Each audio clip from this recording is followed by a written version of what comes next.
먼저 오늘 사회 뉴스부터 짚어보죠.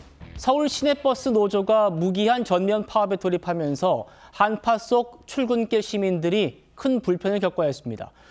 파업하는 줄 모르고 버스 타러 온 분들 참 많았습니다. 그 목소리부터 듣겠습니다. 버스 타러 가려고 했는데 버스가 안 와서 전철을 타는데 사람들이 너무 많아갖고 복잡했어요. 지하철 안에도 사람 좀 많던가요? 아유, 엄청 많았죠, 사람이. 그래서 사람 다 내리고 나서 타려니까 그냥 금방 차가 떠날라가더라고요. 그래서 막 탔죠. 플랫폼에 사람이 엄청 많이 계세요. 평소보다는 줄이 많이 길어요. 이 시간에 그렇게 사람이 많지는 않는데 정말 사람이 많아요. 네. 꽉 찼어요. 추운데 이제 사람까지 많으니까. 오늘 정말 이 버스 정류장 전광판이 고장 난 거 아니냐 이런 분들 많았습니다. 파업하는 줄 모르고 아주 길게 줄을 선 모습들 볼 수 있었는데요.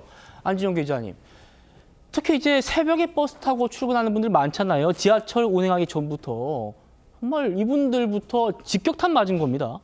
네, 대비하기 어려웠던 건 바로 오늘 새벽 1시경 이 노사 협상이 결렬됐기 때문입니다. 즉, 새벽 4시 첫 차부터 버스가 운행하지 않으면서 이렇게 버스를 타고 출퇴근을 해야 되는 시민들 입장에서는 굉장히 큰 불편함을 겪어야 됐다는 거죠. 일반적인 회사원보다도 서민들이 이렇게 빨리 버스를 타러 오는 경우가 많습니다. 예를 들어서 환경미화원이나 전통시장 상인, 건설 현장 근로자, 교대 근무자 등이 새벽에 일찍 나왔다가 버스를 타지 못하는 낭패를 겪었는데 실제로 보면은 그 버스 정류장에 저렇게 계속 차고지라고 떠 있습니다. 그래서 이 소식을 미처 접하지 못한 시민들은 혹시라도 전광판이 고장난 게 아닌가 싶어서 오랫동안 서 있다가 허탈하게 돌아가기도 했었는데 또 하나 중요한 거는 이 상황이 언제쯤 끝날지도 모르는 상황이라는 겁니다. 게다가 또 오늘 굉장히 날씨가 추웠죠. 그렇죠. 한파 때문에 시민들의 불편함은 더욱더 가중될 수밖에 없었던 겁니다. 예, 버스가 멈춰서면서 지하철역, 택시 승강장에 지금 보이시죠?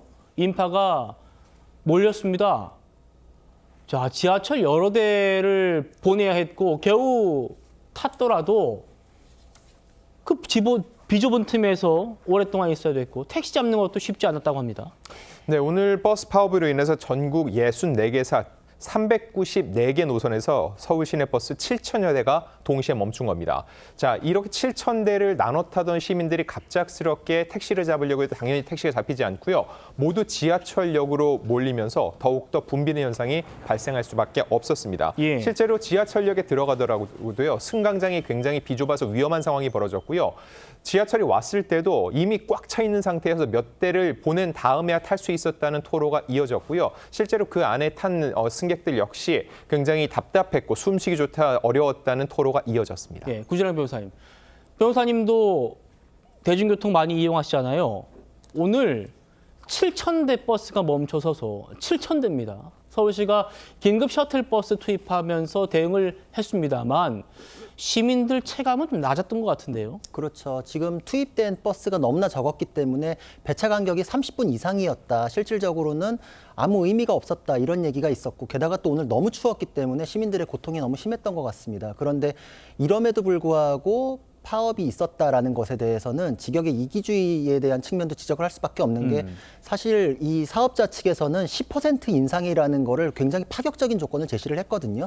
임금 10% 인상이라는 거는 어느 직역의 노사 간 협상에서도 나온 적이 없는 정도의 숫자입니다. 그럼에도 2점 몇 % 더 받겠다 이런 식으로 하는 거에 대해서 그 간극이라는 게 과연 서울 시민들 모두를 볼모로 잡아서까지 진행할 일인가. 그리고 근본적으로는 이게 판결에서 대법원이 정기 상여금이나 이런 것들도 통상 임금에 포함해야 된다라고 해서 노조 측에서는 그럼 이거 다 우리 임금에 포함돼야 되니까 이만큼 하는 건 법적으로 당연하다라고 얘기를 하지만 네. 사실 근원을 따져보면은 그 정기 상여금이라는 거는 임금 자체가 낮으니까 요걸로 좀 보완을 해주겠다라는 성격이 있었거든요. 근데 이게 정상적인 임금에 포함되고 나니까 회사 쪽에서는 갑자기 예상치 못했던 퇴직금이나 이런 것들이 한꺼번에 연동돼서 올라가는 부담이 생겨버렸어요. 그러니까 이거를 준공영제로 운영되고 있는 버스에서는 서울시의 운영, 그러면 결국은 시민들의 세금 이렇게 해서 해결할 수밖에 없는 문제거든요. 네. 근데 판례에서도 이거를 결국은 이런 큰 문제가 발생할 수 있으니까 신의성실의 원칙상 이 사업자가 경영이 중대하게 위태로워질 정도까지 허용하진 않겠다.